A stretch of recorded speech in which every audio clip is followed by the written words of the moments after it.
ಓಂ ಶ್ರೀ ಗುರುಭ್ಯೋ ನಮಃ. ನಾನು ವಿದ್ವಾನ್ ಕುಮಾರಸ್ವಾಮಿ.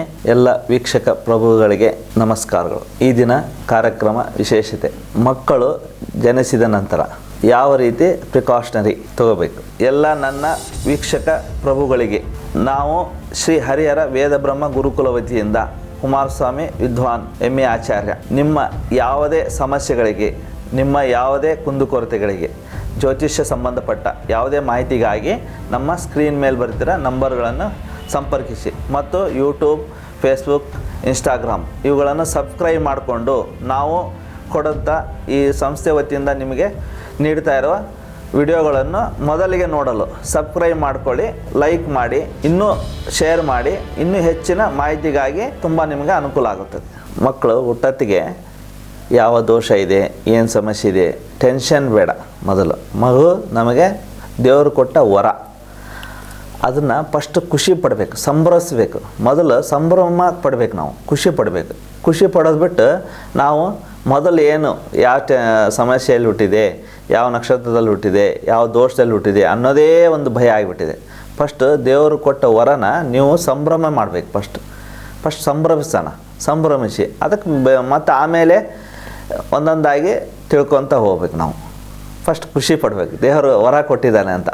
ಮಗು ನಮಗೆ ಕೊಟ್ಟಿದೆ ಅಂದರೆ ಪೂರ್ವ ಪುಣ್ಯ ಯೋಗ, ಅದೃಷ್ಟ, ನಮ್ಮ ಲಕ್ಷ ಪುಣ್ಯ, ಕೋಟಿ ಪುಣ್ಯ ಅಂತ ಅನ್ಕೋಬೇಕು. ಒಂದು ಮಗು ಜನನ ಆಯಿತು ಅಂದರೆ ಅದೊಂದು ಪುಣ್ಯ ಅಂತ, ಅದು ಪೂರ್ವ ಪುಣ್ಯ ಫಲ ಆಗಿರುತ್ತೆ. ಆ ನಂತರ ಯಾವ ರೀತಿ ಮಕ್ಕಳಿಗೆ ನೆಕ್ಸ್ಟ್ ಪ್ರಿಕಾಷನರಿ ತೊಗೊಳ್ಬೇಕು ಅನ್ನೋದ್ರ ಬಗ್ಗೆ. ಈಗ ಮಗು ಜನನ ಆಯಿತು, ಫಸ್ಟ್ ನೀವು ತಿಳ್ಕೊಬೇಕಾಗಿರೋದೇನು, ಆ ಟೈಮು, ಆ ಸಮಯದಲ್ಲಿ, ಆ ಡೇಟ್ ಟೈಮ್ ಹೇಳಿ, ಆ ಸಮಯದಲ್ಲಿ ಯಾವ ನಕ್ಷತ್ರ, ಆ ನಕ್ಷತ್ರ ಏನು ದೋಷ ಅಂತ ಕೇಳೋದು. ಆ ದೋಷ ಇದೆಯಾ, ತಂದೆಯ ಮುಖ ನೋಡೋದು, ತಾಯಿ ಮುಖ ನೋಡೋದು, ಸೋದರ ಮಾವ ಮುಖ ನೋಡಬಾರ್ದು. ಈ ರೀತಿಯೆಲ್ಲ ಈ ಶಾಸ್ತ್ರಗಳಲ್ಲಿ, ನಮಗೆ ಗ್ರಂಥಗಳಲ್ಲಿ ಮತ್ತು ಈ ಪಂಚಾಂಗಗಳಲ್ಲಿ ಕೊಟ್ಟಿರ್ತಾರೆ. ಮನೆಯಲ್ಲಿ ಪಂಚಾಂಗ ಇದ್ದರೆ ನೀವೇ ನೋಡ್ಕೋಬೋದು, ಇಲ್ಲಾಂದರೆ ಅದನ್ನು ಬಲ್ಲವ್ರ ಕಡೆ ತಿಳ್ಕೊಂಡು ಅದನ್ನು ಸಣ್ಣ ಕ್ರಮ ಮಾಡ್ಕೋಬೇಕು. ಮತ್ತು ಇದು ನೀವು ಸೂತ್ಕ ಕಳಿದಾನೆ ಮತ್ತು ಅದು ಶಾಸ್ತ್ರ ಕೇಳಕ್ಕೆ ಹೋಗ್ಬಾರ್ದು, ಜಾತಕ ಬರ್ಸೋಕ್ಕೆ ಹೋಗ್ಬಾರ್ದು. ಮೊದಲು ಸೂತ್ಕ ಕಳಿಬೇಕು. ಅದಕ್ಕೆ 7 ದಿನ, 5 ದಿನ, 11 ದಿನ ಈ ರೀತಿ ಇರುತ್ತೆ. ಆ ಸೂತ್ಕ ಕಳೆದು ಆ ನಂತರ ಬರ್ಸೋಣ. 7 ದಿನಕ್ಕೆ ಬ್ರಹ್ಮ ಅಲ್ಲಿ ಲಿಖಿತ ಬರೀತಾನೆ. ಆ ನಂತರ ನಾವು ಬರೀಬೇಕು, ನಾವು ನೋಡಬೇಕು. ನಾವು ಬರೀ ತಿಳ್ಕೊಬೇಕಾದ್ರೆ ಯಾವ ನಕ್ಷತ್ರ, ಯಾವ ಪಾದದಲ್ಲಿ ಮಗು ಜನನ ಆಗಿದೆ ಅಷ್ಟು ತಿಳ್ಕೊಂಬಿಟ್ರೆ ಸಾಕು.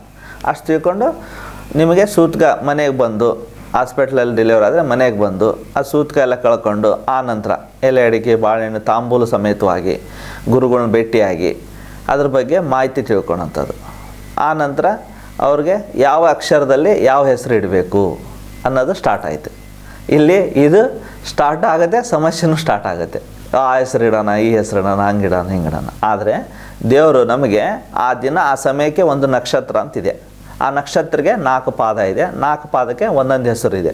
ನೋಡಿ, ಅಶ್ವಿನಿ ನಕ್ಷತ್ರದಲ್ಲಿ ಮಗು ಜನನ ಆದರೆ ಚು, ಚೆ, ಚೋಲ ಅಂತ 4 ಅಕ್ಷರ ಬರುತ್ತೆ. ಅಂದರೆ ಏನು, ಸಿ ಅಕ್ಷರ ಕಾಮನ್ ವರ್ಡ್ ಆಯಿತು. ಸಿ ಒಳಗೆ ಯಾವುದೇ ಹೆಸರು ನೀವು ಇಡ್ಬೋದು. ಅದೇ ರೀತಿ ಭರಣಿ, ಲಿ, ಲು, ಲೇ, ಲೋ ಈ ರೀತಿ ಎಲ್ಲ ಅಕ್ಷರದಲ್ಲಿ ಇಡೋಂಥದ್ದು. ಹೆಣ್ಣಾಗಿದ್ದರೆ ಲಕ್ಷ್ಮಿ, ಗಂಡಾಗಿದ್ದರೆ ಲಕ್ಷ್ಮೀ ವೆಂಕಟೇಶ್ವರ ಈ ರೀತಿ ಇರುತ್ತೆ. ಲಕ್ಷ್ಮೀಕಾಂತ್ ಅಂತ ಇಡ್ತಾರೆ. ಇದು ಜನ್ಮ ನಾಮ ಆಯಿತು. ಪ್ರೀತಿ ನಾಮ, ವ್ಯಾವಹಾರಿಕ ನಾಮ ಅಂತ ಹೇಳ್ತೀವಿ ನಾವು. ಮುಂಚಿನ ದಿನಗಳಲ್ಲಿ 5 ಹೆಸರುಗಳಲ್ಲಿ ಇಡ್ತಿದ್ರು.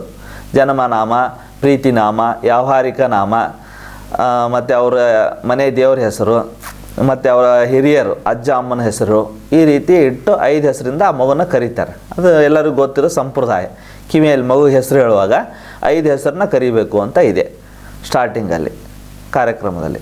ಅದಕ್ಕೆ ಜನ್ಮನಾಮ ಆಯಿತು, ಪ್ರೀತಿ ನಾಮ ಆಯಿತು, ವ್ಯಾವಹಾರಿಕ ನಾಮ. ಹಿಂದಿನ ಕಾಲದಲ್ಲಿ ಈಗಿನ ಕಾಲಕ್ಕೆ ಏನು ಡಿಫ್ರೆನ್ಸು? ಮುಂಚೆ ಅದೇ ಅಕ್ಷರಕ್ಕೆ ಅದೇ ಹೆಸರು ಇಡ್ತಿದ್ದಿಲ್ಲ. ಯಾಕಂದರೆ ಆವಾಗ ಆ ಅಕ್ಷರ ಗೊತ್ತಾದರೆ, ಆ ನಕ್ಷತ್ರ ಗೊತ್ತಾದರೆ ಆ ವ್ಯಕ್ತಿನ ಎಲ್ಲೋ ಕೂತ್ಕೊಂಡು ಟ್ಯಾಕಲ್ ಮಾಡ್ತಿದ್ರು.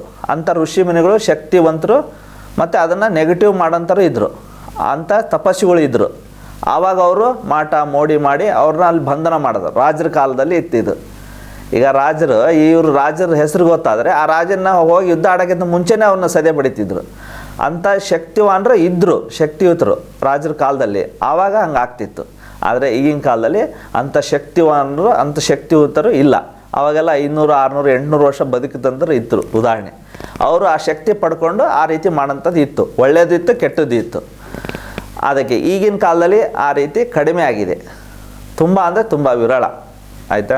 ನಮ್ಮಲ್ಲಿ ಶಕ್ತಿ ಇದ್ದರೆ ನಾವು ಶಕ್ತಿ ಕೊಡೋಕ್ಕೆ ಸಾಧ್ಯ, ಏನಾದರೂ ಇನ್ನೊಬ್ರಿಗೆ ಮಾಡೋಕ್ಕೆ ಸಾಧ್ಯ. ಅಂಥ ಶಕ್ತಿವಂತ ಈಗಿನ ಕಾಲದಲ್ಲಿ ಟೈಮೇ ಇಲ್ಲ, ಆ ರೀತಿ ಆಗಿದೆ. ಈ ರೀತಿ ನೋಡ್ಕೋಬೇಕು. ಆ ಹೆಸರನ್ನೇ ಮುಖ್ಯವಾಗಿ ತೊಗೋಬೇಕು ನಾವು. ಎಲ್ಲಂದರೆ ಎಲ್ಲ ಅಕ್ಷರದಲ್ಲೇ ಆರಂಭ ಬರೋಂಗೆ ಅವ್ರ ಹೆಸರು ಇಡುವಂಥದ್ದು. ಸಂಖ್ಯಾಶಾಸ್ತ್ರ ತುಂಬ ಟ್ರೆಂಡ್. ಸಂಖ್ಯಾಶಾಸ್ತ್ರ ಅಂದರೆ ಏನು? ಅವನ ಲಗ್ನಕ್ಕೆ ಆ ರಾಶಿ ಅಧಿಪತಿ ಯಾರು? ಕುಜ. ಕುಜನಿಗೆ ಸಂಖ್ಯೆ ಇಷ್ಟು ಅಂತ 9 ಬರಬೇಕು. ಮಿತ್ರ ಸಂಖ್ಯೆ ಅದು 3 ಬರಬೇಕು, 1 ಬರಬೇಕು ರವಿ ಸಂಖ್ಯೆ.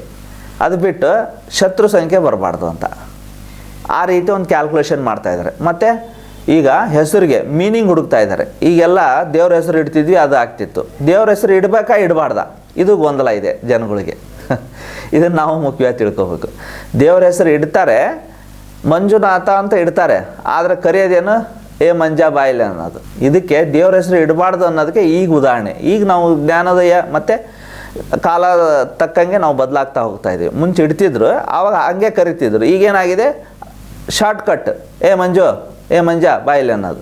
ಅಲ್ಲೇನಾಯ್ತು, ಅಪಭ್ರಂಶ ಆಯಿತು. ನಾವು ಆ ಹೆಸರನ್ನ ಅಪಭ್ರಂಶ ಮಾಡಿದ್ವಿ, ಅದನ್ನು ನಾವು ಕರೆಯೋಕ್ಕಾಗಲ್ಲ ಅಂದರೆ ಆ ಹೆಸರು ಇಡಲೇಬಾರ್ದು. ಹಾಗಾಗಿ ಈಗಿನ ಫ್ಯಾಷನ್ ತಕ್ಕಂಗೆ, ಈಗಿನ ಕಾಲಘಟ್ಟನ ತಕ್ಕಂಗೆ ಈಗಿನ ಹೆಸರು ಇಡ್ಬೋದು.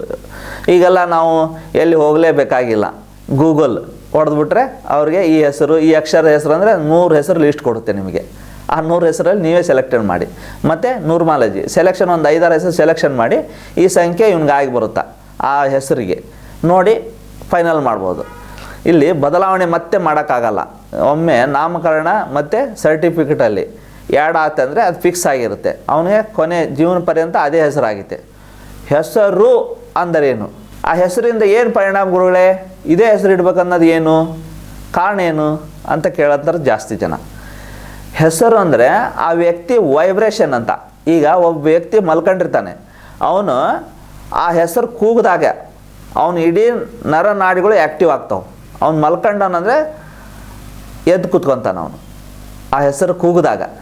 ಆಯಿತಾ? ಅದಕ್ಕೆ ಹೆಸರು ಅಂದರೆ ಆ ಬಾಡಿ ವೈಬ್ರೇಷನ್ ಅಂತ. ಆ ವೈಬ್ರೇಷನ್ ಏನಾಗಿರ್ಬೇಕು, ಅವನ ರಾಶಿ ಲಗ್ನ ನಕ್ಷತ್ರಕ್ಕೆ ಮಿತ್ರ ಆಗಿರಬೇಕು ಹೊರತು ಶತ್ರು ಆಗಿರಬಾರ್ದು.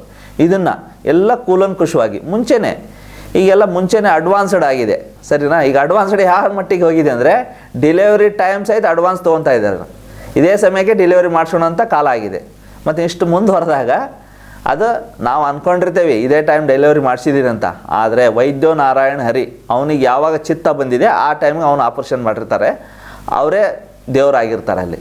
ನಾವು ಅಂದ್ಕೊಂಡಿದ್ದೇವೆ, ಆದರೆ ಆ ಡಾಕ್ಟ್ರು ಎಲ್ಲೋ ಒಂದು ಅವರ್ ಟ್ರಾಫಿಕಲ್ಲಿ ಸಿಕ್ಕಾಕೊಂಡು ಲೇಟಾಗಿ ಬಂದರೆ ಅದು ಯಾವ ಸಮಯಕ್ಕೆ ಆಗಬೇಕೋ ಅದೇ ಸಮಯಕ್ಕೆ ಆಗಿರುತ್ತೆ. ಅದು ಸಮಯ ಅಂದ್ರೇನು, ಆ ಲಗ್ನ ಅಷ್ಟೇ ಕೊಡೋಕ್ಕೆ ಸಾಧ್ಯ. ನಾವು ಯಾವುದೋ ಗ್ರಹಗಳನ್ನ ನಾವು ಎತ್ತಿ ಆ ಕಡೆ ಈ ಕಡೆ ಕೂರ್ಸೋಕ್ಕಾಗಲ್ಲ, ಯಾರ ಕೈಲೂ ಸಾಧ್ಯ ಇಲ್ಲ. ನಾವೇನು ಕೊಡ್ಬೋದು, ಆ ಶುಭ ಲಗ್ನವನ್ನು ಸೂಚನೆ ಮಾಡ್ಬೋದು ಅಷ್ಟೇ. ಈ ಸಮಯದಲ್ಲಿ ಈ ಸಮಯ ಈ ಲಗ್ನ ಇದೆ ಅಂತ ಅಂದರೆ 1.25-2 ಅವರ್ ಒಂದು ಲಗ್ನ ಇರುತ್ತೆ, ಆ ಲಗ್ನ ಸಮಯ ಕೊಡ್ಬೋದು. ಇರೋದ್ರಲ್ಲೇ ಒಂದು ಶುಭ ಲಗ್ನ ಅಂತ ಕೊಡ್ಬೋದು ಅಷ್ಟೇ. ಅದು ಬಿಟ್ಟರೆ ನಾವು ಯಾವುದು ಜಾತಕ ಬದಲಾಯಿಸೋಕ್ಕಲ್ಲ, ಯಾವ ಗ್ರಹಗತಿಗಳನ್ನ ಅಕ್ಕಪಕ್ಕ ಸರ್ಸೋಕ್ಕೂ ಆಗಲ್ಲ. ನಾವು ಅಂದ್ಕೊಂಡಿದ್ದೇವೆ ಯಾವುದೇ ಹಣೆ ಬಾರನ್ನು ಬದಲಾಯಿಸೋಕ್ಕಾಗಲ್ಲ. ಅದು ಏನು ನಿರ್ಣಯ ಇರಿದೆ ದೇವರು ನಿರ್ಣಯ ಮಾಡಿಬಿಟ್ಟಿರ್ತಾನೆ. ಅದಕ್ಕೆ ವೈದ್ಯೋ ನಾರಾಯಣ ಹರಿ, ಅವರ ಚಿತ್ತ ಬಂದಾಗ ಅವ್ರು ಆಪರೇಷನ್ ಮಾಡ್ತಾರೆ, ಅದೇ ಸಮಯ ಆಗಿರುತ್ತೆ. ನಾವು ಅಂದ್ಕೊಂಡಿದ್ದೇವೆ, ನಮ್ಮ ಹೇಳಿ ಟೈಮ್ ಮಾಡಿಸ್ಕೊಂಡ್ವಿ ಅಂದ್ಕೊಂಡಿದ್ದೇವೆ ಅಷ್ಟೇ. ಆದರೆ ದೇವ್ರ ನಿರ್ಣಯ ಆಗಿದೆ ಆಲ್ರೆಡಿ. ಡೈರೆಕ್ಟರ್ ಈಸ್ ಗಾಡ್, ನಾವಲ್ಲ. ಈ ರೀತಿ ತಿಳ್ಕೊಂಡು ಹೆಸರು, ಈ ಹೆಸರು ಅಂದ್ರೇನು, ಹೆಸರು ಬಲ ಅಂದ್ರೇನು, ಹೆಸರು ಬಲ ನೋಡ್ತಾರೆ. ಈಗ ಹೆಸರು ಬಲ ಅಂದರೆ ಆ ಜಾತಕದಾಗೆ ಆ ಅಕ್ಷರನೇ ಮುಖ್ಯ ಆಗಿರುತ್ತೆ. ಆ ಅಕ್ಷರದಿಂದ ಆರಂಭ ಮಾಡಿ ಈ ರೀತಿ ನೀವು ಪಾಲನೆ ಮಾಡ್ಕೊಳ್ಳಿ. ಮತ್ತು ದೋಷಗಳು, ಮಗು ಹುಟ್ಟಿದೆ ದೋಷ ಹೆಂಗೆ ಸ್ವಾಮಿ ಅಂತ ಕೇಳ್ತಾರೆ. ದೋಷ ಅಂದರೆ 3 ತಿಂಗಳೊಳಗಾಗಿ ಹುಟ್ಟಿದ ದೋಷವನ್ನು ಪರಿಹಾರ ಮಾಡಬೇಕು. ಮೂಲಾ ನಕ್ಷತ್ರ, ಆಶ್ಲೇಷ ನಕ್ಷತ್ರ, ಇಂಥ ಒಂದಿಷ್ಟು ನಕ್ಷತ್ರಗಳಿದೆ. ಈ ಇಂತಿಂಥ ಕೆಟ್ಟ ನಕ್ಷತ್ರಗಳು ಬಂದಾಗ, ಮತ್ತು ವಿಷಗಟಿಯಲ್ಲಿ ಜನನವಾದರೆ ಮೂಲಾ ನಕ್ಷತ್ರ 1ನೇ ಪಾದ ತಂದೆ, 2ನೇ ಪಾದ ತಾಯಿ, 3ನೇ ಪಾದ ಐಶ್ವರ್ಯಕ್ಕೆ ಧಕ್ಕೆ, 4ನೇ ಪಾದ ಅದೃಷ್ಟ ಅಂತ ಹೇಳ್ತೀವಿ. ಹಾಗೆ ಒಂದೊಂದು ಪಾದಕ್ಕೆ ಒಂದೊಂದು ಚೇಂಜ್ ಇರುತ್ತೆ. ಅದನ್ನು ನಾವು ಸರಿಯಾಗಿ ತಿಳ್ಕೊಂಡು ಅದ್ರ ತಕ್ಕಂಗೆ ಈ ದಾನಗಳು ಮತ್ತು ಪೂಜೆಗಳು ಹೋಮಗಳು ಮಾಡಿ ಸರಿಪಡಿಸ್ಕೋಬೇಕು. ಈಗ ಒಂದು ಮಗು ರಾಹು ಕೇತು ನಕ್ಷತ್ರ ಶನಿ ನಕ್ಷತ್ರದಲ್ಲಿ ಹುಟ್ಟುತ್ತಾ ಇದೆ ಅಂದ್ರೆ ನಾವು ದೋಷ ಅಂತ ಅನ್ಕೋಬೇಕು ನಾವು. ದುಷ್ಟಗ್ರಹಗಳ ದಶಾಭುಕ್ತಿಯಲ್ಲಿ ಮಗು ಜನನ ಆಯಿತು ಅಂದರೆ ಅದು ಮಗುನ ದೋಷ ಅಲ್ಲ, ನಮ್ಮ ದೋಷ ಅವ್ರಿಗೆ ಕ್ಯಾರಿ ಓವರ್ ಆಗಿದೆ ಅಂತ. ಅದು ನಾವು ತಿಳ್ಕೊಂಡು ದೋಷ ಪರಿಹಾರ ಮಾಡೋದು ಮಗುಂದಲ್ಲ, ಅದು ನಮ್ಮ ದೋಷ ನಾವು ಅವ್ರಿಗೆ ಪರಿಹಾರ ಮಾಡ್ತೀವಿ. ನಿಮ್ಮ ಪೂರ್ವ ಪುಣ್ಯದಲ್ಲೇ ದುಷ್ಟಗ್ರಹಗಳು ಇದ್ದರೆ ಅಂಥ ದಶಾಭುಕ್ತಿಯಲ್ಲಿ ಹುಟ್ಟೋಕ್ಕೆ ಕಾರಣ ಆಗಿರುತ್ತೆ.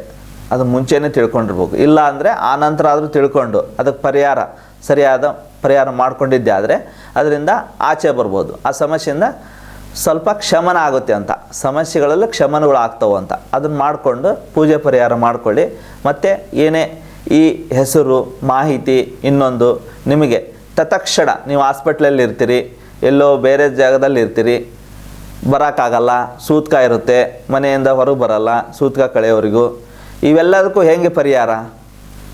ನೀವು ನಮ್ಮ ವಾಟ್ಸಪ್ ನಂಬರ್ ಆಗಲಿ, ನಮ್ಮ ತೆಳಗೆ ಬರುತ್ತಂಥ ಯಾವುದೇ ನಂಬರ್ಗೆ ಶ್ರೀ ಹರಿಹರ ವೇದ ಬ್ರಹ್ಮ ಗುರುಕುಲ ಜ್ಯೋತಿಷ್ಯ ಹೊಸ ಬೆಳಕು ಈ ಸಂಪರ್ಕಿಸಿದ್ದೇ ಆದರೆ ನೀವು ಕುಂತಲ್ಲೇ ನಿಮ್ಮ ಜಾಗಕ್ಕೆ ವಿತಿನ್ 10-15 ನಿಮಿಷದಲ್ಲೇ ನಿಮಗೆ ಇದ್ರ ಬಗ್ಗೆ ಮಾಹಿತಿ ಕೊಡಲಾಗುವುದು. ಫೋನ್ ಮುಖಾಂತರ ಆಗಲಿ ಅಥವಾ ವಾಟ್ಸಪ್ ಮುಖಾಂತರ ಆಗಲಿ. ಈ ಉಪಯೋಗವನ್ನು ಎಲ್ಲರೂ ಸದುಪಯೋಗ ಪಡಿಸಿಕೊಳ್ಳಿ ಎಂದು ಈ ಕಾರ್ಯಕ್ರಮವನ್ನು ಮುಗಿಸ್ತಾ ಇದ್ದೇನೆ. ಧನ್ಯವಾದಗಳು. ಶ್ರೀ ಗುರುಭ್ಯೋ ನಮಃ.